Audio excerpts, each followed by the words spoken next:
when I started asking other developers their biggest problems with making a game, there was a single answer I kept hearing over and over again. David, how did you stay motivated? When I asked other devs to fill out my survey, it was by far the most common question I saw. As for the first tree, there are 3 reasons I was able to finish it, even though it was probably the hardest creative project I had ever attempted.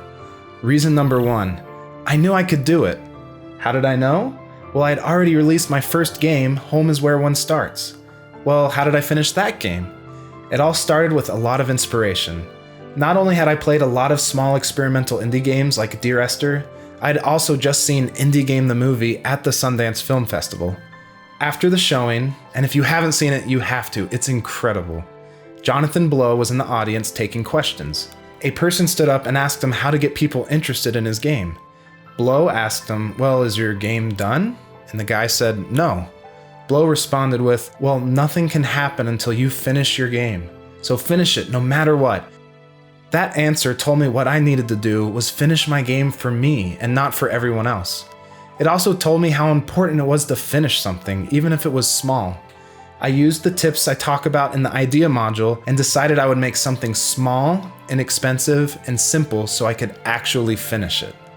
That's why I encourage everyone here to keep their first game small and simple and actually go through the steps of releasing it. It will teach you tons and will motivate you for your next project. Reason number 2, I compromised my vision. Now, I'm sure some of you don't like the sound of that, but I don't mean it as a lack of artistic integrity kind of thing. What I mean is if you're a solo dev or even part of a small team, you need the wisdom to know what in reality you can or can't accomplish.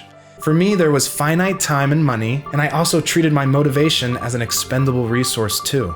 Sometimes it hurt and was a bit embarrassing, but I knew I couldn't make the perfect game and I couldn't work on it forever. For instance, when I exhibited my game at PAX West in the Indie Mega Booth, I had an opportunity to show it to a big indie superstar. So naturally, I was very nervous to talk to him, but I wanted his feedback.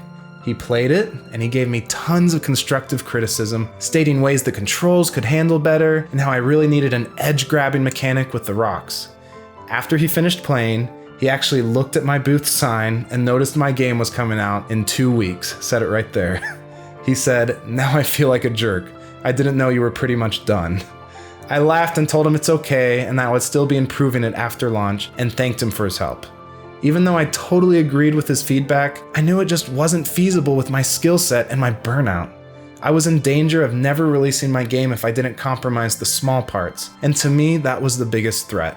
Reason number 3, I kept a schedule. It was hard working on my game with kids and a job, but I found small brain hacks that seemed to keep me working consistently. Because my wife needed time to work on her artwork during the day, she hired a neighborhood teen to watch our kids while she worked. We were able to time it so I could get some time to work on my game right after I got back from my day job at 5:30 p.m.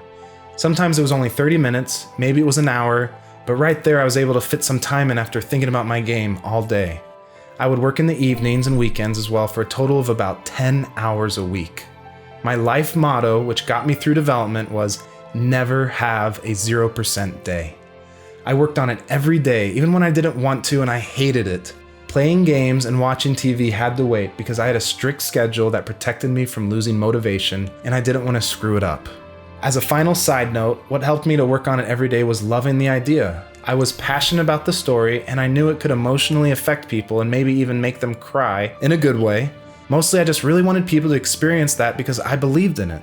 If this helps at all, please know you are not alone. Making a game is hard. I almost couldn't do it, and it stopped being fun very quickly, but it was worth it. And I hope you find something that can help you stay motivated.